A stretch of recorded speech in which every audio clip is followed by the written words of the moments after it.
O triste legado de uma ditadura. Professores, alunos e especialistas debatem os estragos do regime militar na Universidade de São Paulo. Audiência pública na Assembleia discute a situação de donos de apartamentos que pagaram o imóvel, mas não receberam as chaves da construtora. Na última reportagem especial sobre José Mindley, você vai ver que o sonho de levar cultura para todos era compartilhada por toda a família. Agora, no Jornal da Assembleia.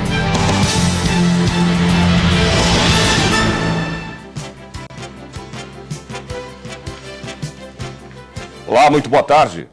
Acontece neste momento do plenário Juscelino Kubitschek uma sessão solene que presta homenagem às instituições que realizam parto humanitário. O repórter Jeremias Gomes acompanha toda a cerimônia e tem agora, ao vivo, todas as informações. Boa tarde, Jeremias. Boa tarde, Sérgio. Boa tarde a você que nos acompanha. A orientação da Organização Mundial de Saúde é para que os partos cesárea atinjam o índice máximo de 15%. Mas no Brasil, esse índice chega a 52% e na cidade de São Paulo, na rede privada, em cada 100 partos, 88 são cesáreas. Para mudar essa realidade e valorizar o parto humanizado, por iniciativa da deputada Sara Munhoz, do PCdoB, estão sendo homenageadas neste momento 41 instituições, hospitais do estado de São Paulo. Estão aqui representando o secretário municipal da Saúde, Dr. José de Felipe Júnior, o Dr. Adalberto Quiochi e a dona Isabel Sorpreso representa o secretário de Estado da Saúde, Dr. Davi Uip. É importante ressaltar que o parto humanizado não é apenas a presença do parto natural ou a não presença da cesárea, mas sim observar toda a preferência da mulher grávida, a valorização do parto normal em casa, com a presença dos familiares, que dá, enfim, todo um apoio moral. Foi exibido aqui um vídeo sobre este parto e obstetras especialistas já se pronunciaram sobre a importância deste parto humanizado. Nós voltamos, Jeremias Gomes, para o Jornal da Assembleia.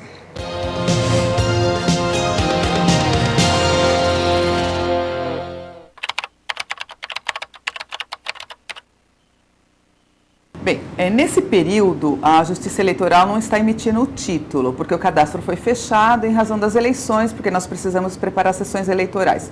Mas passando a eleição, em novembro, nós vamos reabrir o cadastro, aí a pessoa vai procurar o cartório eleitoral que corresponde ao bairro dela, nós temos essa informação na internet, e no caso da primeira vez, ela vai levar um documento de identidade e uma prova de residência, que ela resida pelo menos há 3 meses naquela localidade.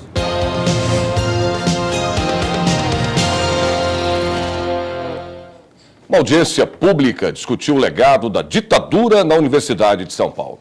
Durante todo o dia foram ouvidos depoimentos de professores, alunos e pesquisadores. Imagens em vídeo e filme relembraram cenas dos movimentos em defesa da democracia. No segundo dia da audiência pública sobre o legado da ditadura na USP, um quadro sobre a estrutura da universidade, enquanto organização e funcionamento. O presidente da ADUSP apresentou o mapa das fundações, criadas à época do regime e até hoje em pleno funcionamento. O que a gente está tratando aqui hoje é justamente da verdadeira aberração e afronta jurídica que a intervenção e intermediação de projetos e parcerias nas universidades, através de entidades absolutamente privadas, que se autodenominam de apoio à universidade para se apropriar da infraestrutura da universidade a serviço de interesses daqueles que constituem essas entidades e do poder econômico ou da parcela dominante economicamente na sociedade, é algo muito grave e que guarda origem, que começa a ser colocado na época do período ditatorial. Para a pesquisadora Maria Caramês Carlotto, que defendeu tese sobre a USP, a estrutura da universidade permanece a mesma desde a ditadura. Eu acho que o que é essencial, que tem que ser mudado, digamos, uma descentralização do poder do reitor. né, do poder do executivo de modo geral. Se você observa a estrutura administrativa e a hierarquia acadêmica, você percebe que ainda é muito conservadora e o autoritarismo da ditadura está presente. A sensação é de que a violência do golpe corresponde ao tamanho da janela que se abriu naquele momento. Era possível, sim, tomar um outro caminho. O capitalismo no Brasil poderia ter tomado uma outra feição, era possível, sim, superar o subdesenvolvimento, era possível que a economia brasileira pudesse assumir o controle da sua própria reprodução. Um vídeo do professor Gilberto Berconvitch trouxe um painel sobre a ditadura e a Faculdade de Direito do Largo de São Francisco. Depois foi a vez dos ex-alunos que promoveram a ocupação do CRUSP e da Faculdade de Filosofia, entre eles o cineasta Renato Tapajós, que rememorou em filme a Batalha da Maria Antônia. Cada dia eu me transformo como ser humano, cada dia descubro coisas com ela. Impressionante. A repórter Ana Calini está neste momento no Auditório Franco Montoro e tem as informações ao vivo dos trabalhos parlamentares desta sexta-feira. Olá, Ana, boa tarde. Boa tarde, Sérgio. Hoje, sexta-feira, os deputados devem usar a tribuna do grande plenário da Assembleia somente para os seus pronunciamentos livres. A sessão começa às 2h30 da tarde com um pequeno expediente. É uma parte da sessão que dura 1 hora e os deputados têm 5 minutos para fazer esses pronunciamentos. Não há previsão de votação nas sextas-feiras e nem discussão de projetos e os deputados voltam a se reunir no plenário JK aqui da Assembleia na segunda-feira. Sérgio.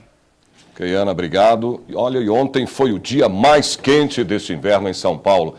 33 graus. Hoje o sol também aparece forte e os termômetros marcam até 29 graus. A previsão para sábado e domingo é de calor e tempo aberto. Mas na segunda-feira à noite o tempo deve mudar aqui na capital e pode chover forte. Vamos ver como fica o tempo hoje no interior do estado. Em Campinas, a temperatura sobe e os termômetros chegam a 31 graus. Sol e calor em São José dos Campos, a máxima é de 33 graus. Em Sorocaba, a previsão é de tempo bom e sol, a máxima prevista é de 31 graus. E em Ribeirão Preto, tempo bom e muito calor, a máxima é de 33 graus.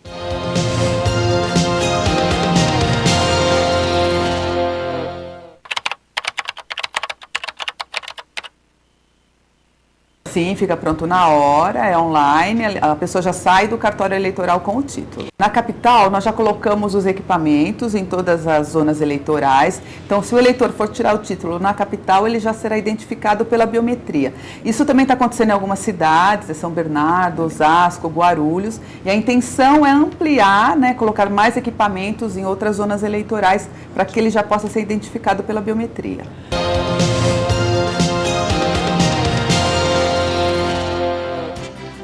Vai ver depois do intervalo, uma sessão solene hoje aqui na Assembleia presta homenagem aos desbravadores da Igreja Adventista no 7º dia de São Paulo.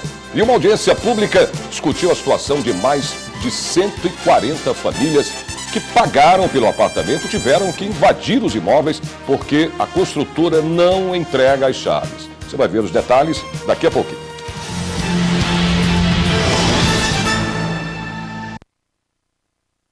A prática de exercício físico aumenta a qualidade de vida e estimula a saúde. Pessoas com o hábito de se exercitar diminuem o risco de doenças vasculares, ganham massa muscular e estimulam o emagrecimento. Quem pretende levar uma vida mais saudável pode começar com exercícios ao ar livre, em parques, praças e centros esportivos. O ideal é aproveitar os momentos mais frescos do dia, antes das 9 e depois das 5 da tarde, evitando o calor. Use roupas leves e fique de olho também para evitar a desidratação, bebendo bastante água. O importante é contar com a orientação de um profissional adequado e ficar atento aos limites do próprio corpo para evitar lesões.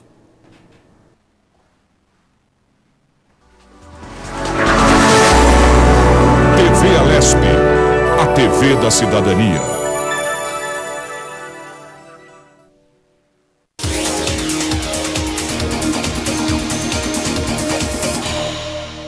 As sessões ordinárias da Assembleia Legislativa são realizadas de segunda a sexta-feira.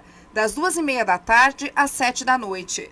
Podem ser deliberativas ou de debates e divididas em 4 partes: pequeno expediente, grande expediente, ordem do dia e explicação pessoal. As sessões ordinárias deliberativas têm direito a uma prorrogação de até 2h30.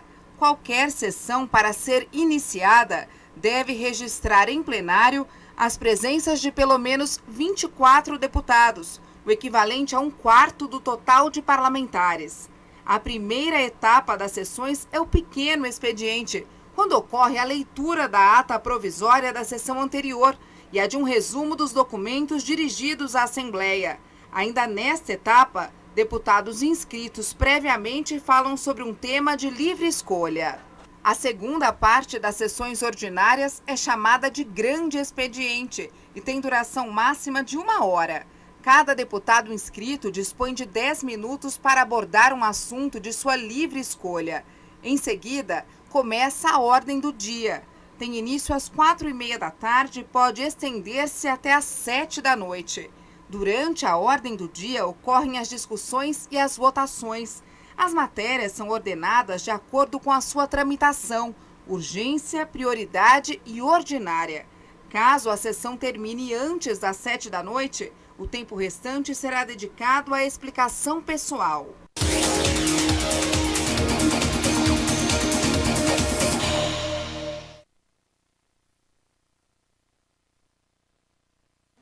Os postos da rede pública de saúde têm disponível durante todo o ano a vacina contra o vírus HPV, que é sexualmente transmissível e pode causar doenças como o câncer do colo de útero. Neste ano, devem ser vacinadas meninas de 11 a 13 anos de idade. Em 2015, serão meninas entre 9 e 11 anos. Para receber a dose, basta apresentar carteira de vacinação ou documento de identificação. Cada adolescente deve receber 3 doses da vacina para completar a imunização. Mas atenção, a vacina não substitui a realização do Papa Nicolau, exame preventivo do câncer de colo de útero, que deve ser feito por adolescentes e também por mulheres entre 25 e 64 anos de idade. Essa é uma campanha da TV Alesp a serviço do cidadão.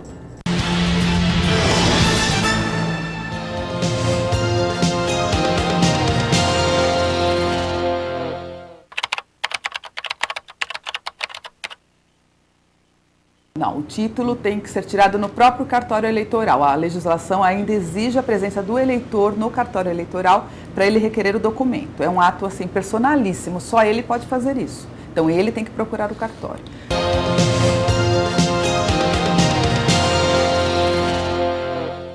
Uma sessão solene hoje à noite aqui no Parlamento Paulista vai comemorar o Dia Estadual dos Desbravadores da Igreja Adventista do Sétimo Dia. E a repórter Ana Kaline tem todos os detalhes ao vivo. É isso, né, Ana? É isso mesmo, Sérgio. O Dia Estadual dos Desbravadores é comemorado todos os anos no dia 12 de setembro. Os Desbravadores, esse nome é um departamento, na verdade, da Igreja Adventista do Sétimo Dia, que dá atividades culturais, sociais e religiosas para crianças e adolescentes de 10 a 15 anos de idade. É muito parecido com o escotismo, mas que dá mais ênfase religiosa a todas as atividades desenvolvidas. A Igreja Adventista do Sétimo Dia já conta com mais de 17 milhões de adeptos em todo o mundo. A sessão solene tem início às 8 da noite no plenário Juscelino Kubitschek, aqui na Assembleia de São Paulo, a pedido do deputado Fernando Capês, do PSDB. Sérgio. Obrigado, Ana. Mais de 140 famílias vivem uma situação inusitada na Zona Sul de São Paulo. Elas compraram e já pagaram seus apartamentos.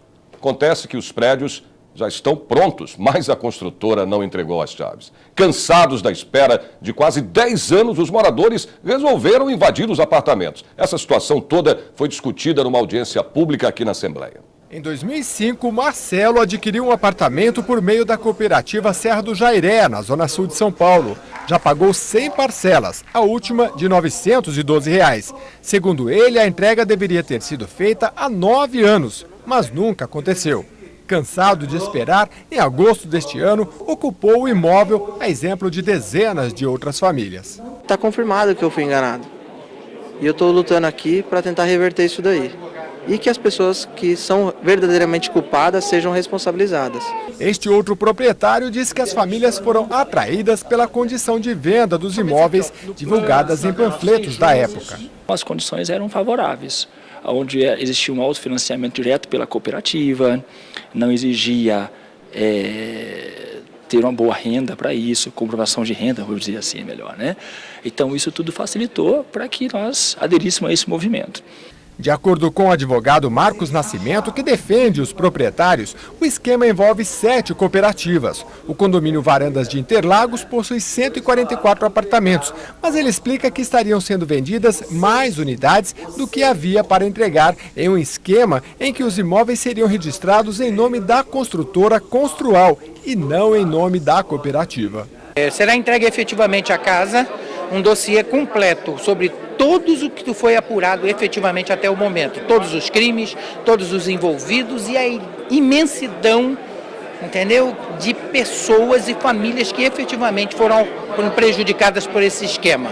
Nós vamos acionar o Ministério Público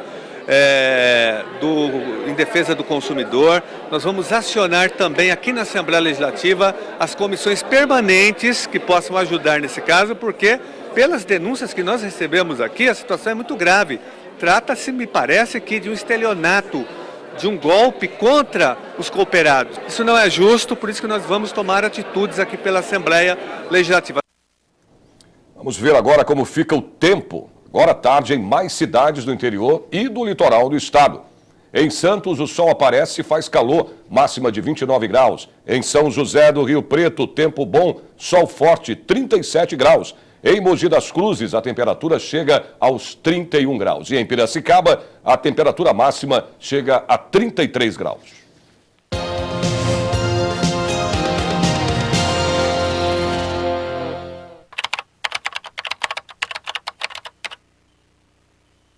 Sim, a legislação ela tem um artigo que prevê o abono dessa falta para tirar o título eleitoral. O cartório dá uma declaração para a pessoa e com essa declaração ela abona a falta.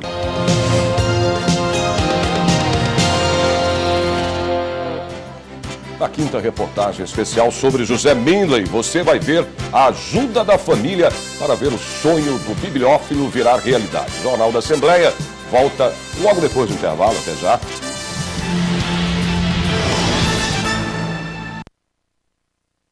Não importa qual seja a temperatura ou época do ano, quando falamos de proteção solar, é preciso cuidado com a pele. A exposição ao sol forte pode causar envelhecimento precoce, queimaduras e o mais grave, o câncer de pele. Segundo dados da Sociedade Brasileira de Dermatologia, cerca de 90% das lesões que causam este tipo de câncer localizam-se em áreas do corpo que ficam expostas. Aqui no Brasil, são registrados mais de 100 mil casos de câncer de pele todos os anos.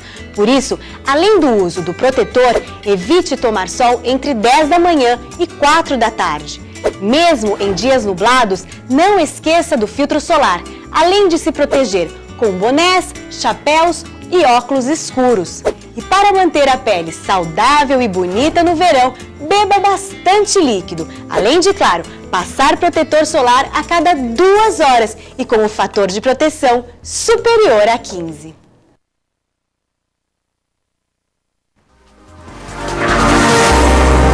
TV Alesp, a TV da cidadania.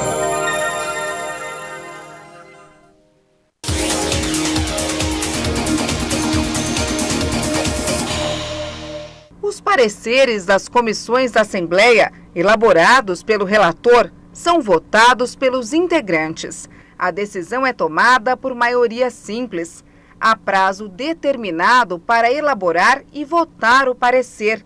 2 dias para matérias em regime de urgência, 10 dias para prioridade, 30 dias para a tramitação ordinária. As comissões podem deliberar de forma conclusiva sobre projetos de declaração de utilidade pública e de denominação. Eles serão votados em plenário apenas se houver recurso por requerimento assinado por 10 parlamentares, 1/10 dos deputados da Casa. Se o prazo da comissão esgotar sem deliberação, O presidente da Assembleia tem prazo de 24 horas para designar um relator especial, nos casos de projetos em regime de urgência ou prioridade. Para os de tramitação ordinária, o relator especial pode ser designado a pedido de qualquer parlamentar.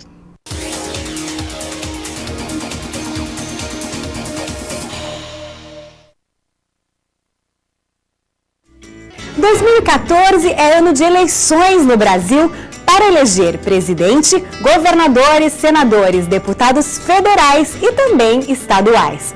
O primeiro turno ocorre no dia 5 de outubro e o segundo será no dia 26 do mesmo mês. Para auxiliar o cidadão em qualquer dúvida relacionada ao assunto, o Tribunal Regional Eleitoral de São Paulo tem o Disque Eleitor. Ligando para o número 148, você pode obter informações sobre documentação necessária e locais de votação. Se informe, tire suas dúvidas e exerça bem o direito do voto. Essa é uma campanha da TV Alesp a serviço do cidadão.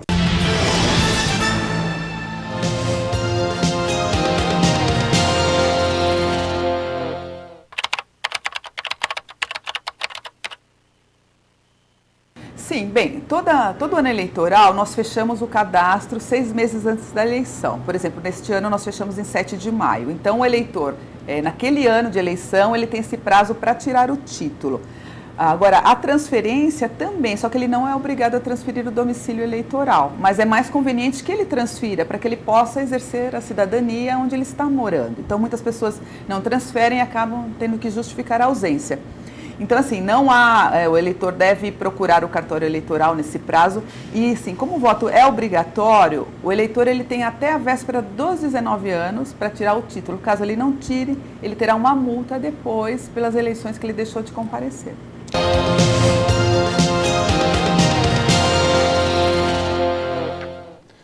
Na última reportagem especial sobre José Mindlin, hoje você vai saber que o sonho da Biblioteca Brasiliana, sempre compartilhado com toda a família dele. A reportagem é de Silvia Garcia.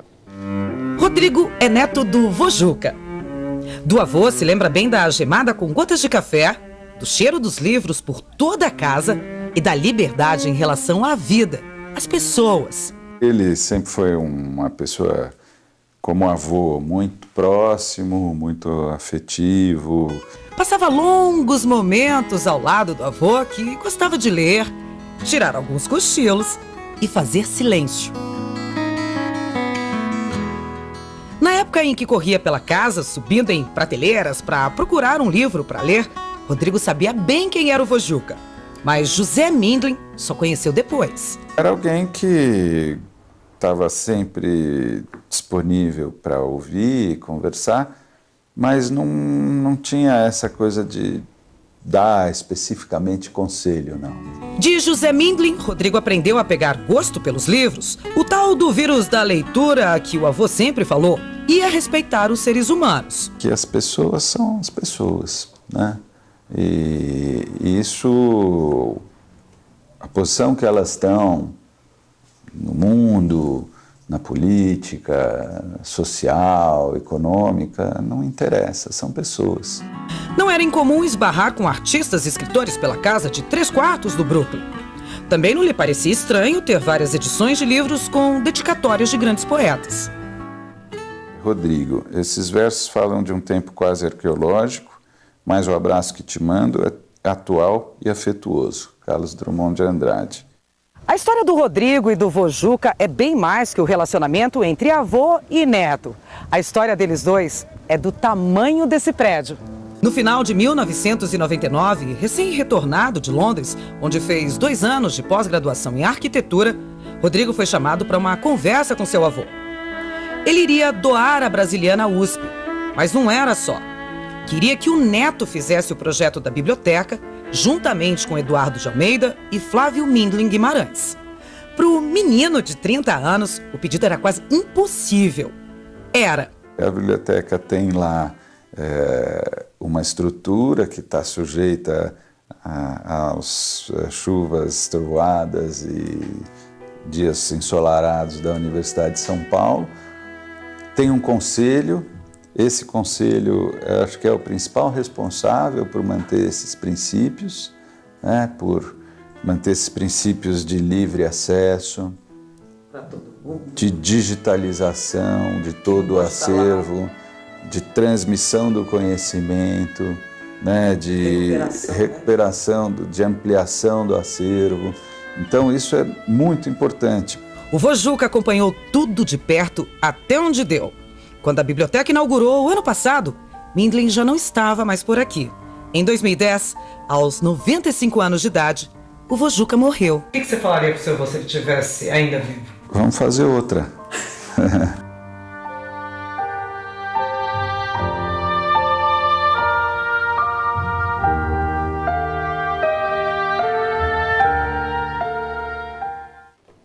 Vamos agora a mais previsão do tempo. Nesta sexta-feira faz sol e calor na maioria do estado de São Paulo. Em Franca, os termômetros chegam a 31 graus. Em Bauru, a temperatura máxima chega aos 33. Em Limeira, a temperatura na casa dos 34 graus. E em Marília, muito calor também. Faz 33 graus.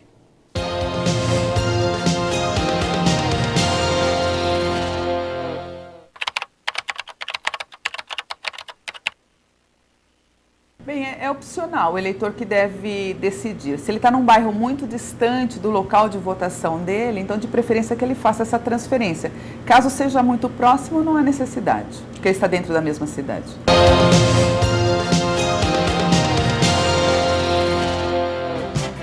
O Jornal da Assembleia termina aqui. Parabéns à cidade de Jaguariúna, que faz aniversário.